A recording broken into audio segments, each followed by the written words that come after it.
Hola, mi nombre es José Eduardo Telles Espinosa. Esto es Charlas de Amparo. Vamos a continuar con el tema los recursos en el amparo. Concretamente estamos viendo el recurso de revisión, parte 15. Desde luego va a ser un tema extenso porque estamos hablando de recursos. Y hasta el bloque anterior te hablé de qué sucede con el acuerdo de presidencia. El primer acuerdo que dicta el magistrado presidente es el acuerdo admisorio desechatorio. Notifica a las partes la posibilidad de interponer la revisión adhesiva. Se tienen hasta 5 días para la adhesiva y transcurrido este plazo se turna al magistrado o al ministro que va a hacer el proyecto, va a hacer la ponencia respectiva. ¿Y qué sucede a partir de aquí? Se tienen hasta 90 días para que puedas presentar el proyecto, para que lo puedas listar y resolver. ¿Qué sucede? Bueno, se presenta el asunto. ¿Cómo lo haces en la práctica? Mira, regla general, los magistrados tienen hasta un promedio de 3 secretarios, algunos colegiados tienen más por sus cargas de trabajo, entonces tienes 3 secretarios proyectistas. A su vez les vas distribuyendo los asuntos que te turnan, se los distribuyes a ellos. Ellos estudian materialmente el expediente y te dan cuenta con el proyecto o preguntando si hay dudas acerca del proyecto, cómo resolverlo. Y te presentan un proyecto. Una vez que te presentan el proyecto, te lo entregan junto con el expediente. Tú como magistrado, ¿qué haces? Vuelves a revisar el expediente. Lo haces acuciosamente, se hace incluso hasta con un, pues ya es práctica, que sabemos desde secretarios, ¿no? Hasta con un dedal, que es muy práctico para ir avanzando tus hojas. Entonces, al hacer nuestro análisis, en ese momento le aprobamos o mandamos ajuste el proyecto al secretario. Si todo es congruente con las constancias de autos, pues si es un secretario experimentado, pues ya está aprobado el proyecto. Si no, pues le dices, no, corríjale, quítele, póngale, repítalo, no debía usted negar, debía de usted conceder, no, este agravio debía haber revocado, estamos hablando de revisión, y concedido, debía haber confirmado y sobreseído, y así se va desarrollando la actividad diaria jurisdiccional. Llegado el momento, se presenta el recurso, el proyecto, lo adjuntas a una carpeta. Al hacer la carpeta se pone la lista, que es la misma que se está fijando en los estrados del tribunal con una semana de antelación. Bueno, son 3 días. El día de la lista debes de dejar 3 días hábiles de por medio y después viene el día de la sesión, por lo menos. Y entonces ahí es en donde presentas el proyecto de revisión para que lo pongas a la consideración de tus compañeros magistrados para que estos voten a favor de tu proyecto o en contra de tu proyecto. Aquí es sencillo porque lo que sucede es en este momento puede venir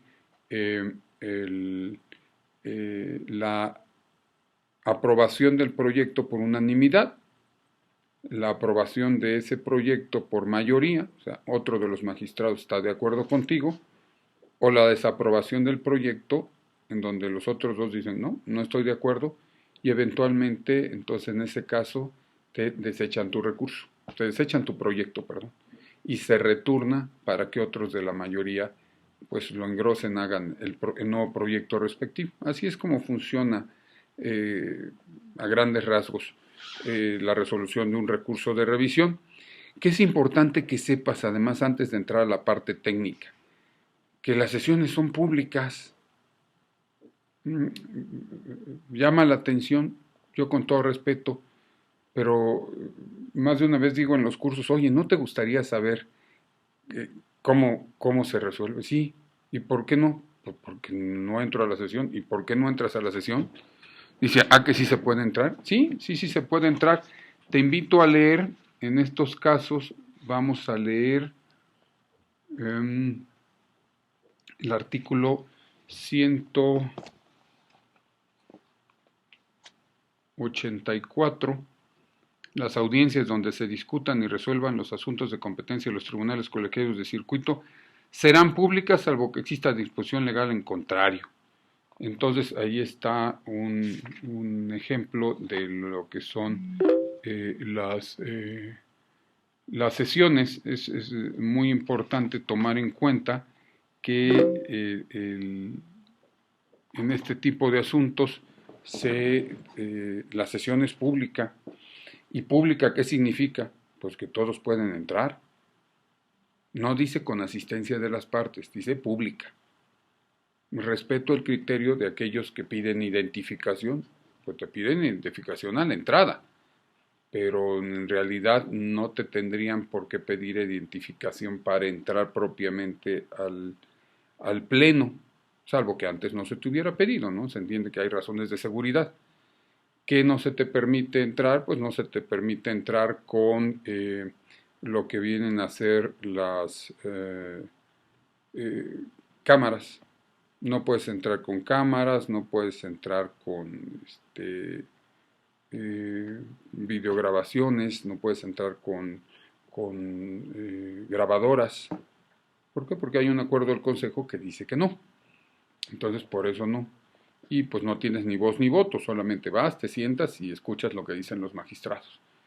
¿Qué ventaja tiene esto? Bueno, pues en primera se le da transparencia, te das cuenta que el asunto sí se resolvió y más de una ocasión, oye, pues que el asunto sí se discutió. No todos los asuntos se discuten, más de una vez hay precedente y pues no tenemos que discutir más. Pero más de una ocasión sí, alguno de los otros magistrados no está de acuerdo, objeta, y entonces viene el debate de los señores magistrados dirigidos por el presidente del tribunal colegiado. Entonces se les va dando sucesivamente la palabra al presidente y con orden, probidad y respeto de los compañeros magistrados, pues van desarrollando las razones de su debate, por qué razón no están de acuerdo, objetan el proyecto y por qué razón en este tipo de asuntos no estarían conformes con el proyecto, o a veces no solamente son objeciones, a veces son sugerencias. Les dice el magistrado al magistrado ponente, pide el uso de la palabra, se la confiere el presidente, respetuosamente, señor magistrado, yo estoy de acuerdo con el proyecto en el sentido, pero en la página 34 del proyecto, fíjese que usted asienta que este agravio es inoperante. Fíjese que yo leí el expediente también y pues creo que no es inoperante, porque hay un tema de suplencia, por ejemplo, ¿no? Es un asunto donde tendríamos que suplir, pero ya estudié incluso el asunto y creo que se le puede dar el tratamiento de infundado. Es más, hay hasta jurisprudencia de la Corte sobre el tema, en cuyo caso se podría manejar por inoperante. Cuando ya hay jurisprudencia sobre un tema, puedes decir que es inoperante. Entonces, en ese tipo de casos se desarrolla el debate en un pleno de un tribunal colegiado. Con esto se da mucha transparencia a los debates. Desde luego, como esta nueva ley de amparo entró en vigor el 3 de abril del 2013, pues las instalaciones del Poder Judicial de la Federación son las adecuadas para recibir, dependiendo de cada lugar y pues cuántas personas puedan ingresar a la sala de plenos, ¿no? Promedio, hay lugares donde pueden ingresar 5, 6, 15 personas. Quizás sean las salas de pleno así más amplias, ¿no? Poder albergar a 15, 20 personas ya sería anhelable, ¿no? Estamos hablando de tribunales colegiados y en ese tipo de situaciones es como se resuelve un recurso de revisión.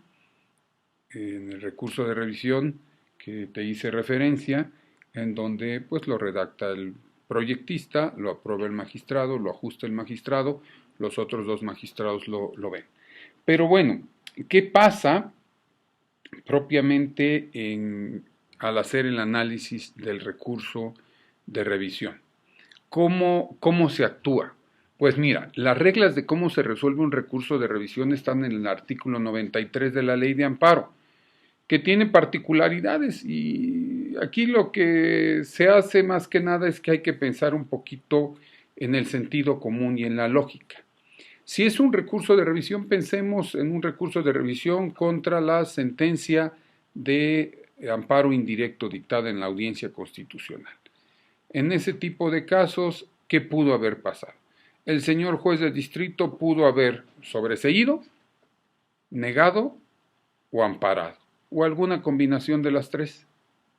Y pueden haber venido solamente a la parte a la que le resultó desfavorable. Por ejemplo, pensemos en un asunto sencillo. El quejoso presentó su demanda de amparo y el juez de distrito en la audiencia constitucional sobreseyó porque dijo que no acreditaba su interés jurídico. Invocó la causal de improcedencia prevista en el artículo 61 de la ley de amparo y la encuadró en la fracción 12, que antes era el 73 quinta. Dice, el amparo es improcedente contra actos que no afecten los intereses jurídicos o legítimos del quejoso en los términos establecidos en la fracción primera del artículo 5 de la presente ley y contra normas generales que requieran de un acto de aplicación posterior al inicio de su vigencia. Entonces, pues, el juez de distrito igual sobreseyó. ¿Qué es lo que va a examinar? ¿Cuál es la litis en la revisión?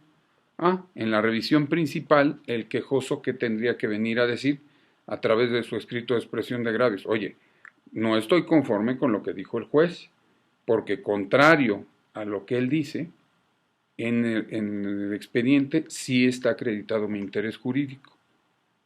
¿Por qué? Porque basta ver la resolución reclamada y viene dirigida a mi persona. Y hay tesis de la Suprema Corte que establece que cuando viene dirigida a mi persona, con eso basta para tener por acreditado el interés jurídico. Atento a lo anterior, planteo la ilegalidad de la sentencia y por lo mismo solicito que se revoque. ¿Qué va a hacer el tribunal colegiado? Y entonces estamos en el supuesto de la regla del 93 fracción primera. Al conocer de los asuntos en revisión, el órgano jurisdiccional observará las reglas siguientes. Fracción primera, si quien recurre es el quejoso, examinará en primer término los agravios hechos valer en contra del sobreseimiento decretado en la resolución recurrida. Y entonces aquí lo tiene que examinar. ¿Qué pasa si llega a ser fundado el agravio? Entonces la regla está en el segundo párrafo. Si los agravios son fundados, examinará las causales de sobreseimiento invocadas y no estudiadas por el órgano jurisdiccional de amparo de primera instancia o surgidas con posterioridad a la resolución impugnada, ya sea que se adviertan de oficio o que se hayan planteado a través del recurso de revisión adhesiva, que vamos a ver enseguida.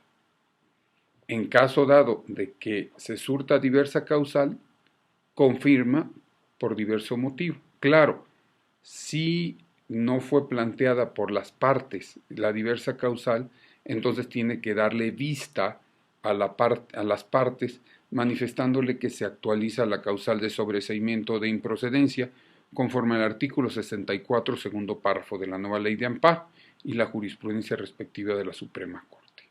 Esas son las reglas esenciales cuando se tramita un recurso de revisión y debe de resolver el tribunal colegiado. De ahí que es muy importante que el juez de amparo examine las causales de improcedencia con la mayor acuciosidad posible. Vamos a seguir hablando del recurso de revisión en nuestro siguiente video. Y mientras eso sucede, mi nombre es José Eduardo Telles Espinosa. Esto es Charlas de Amparo.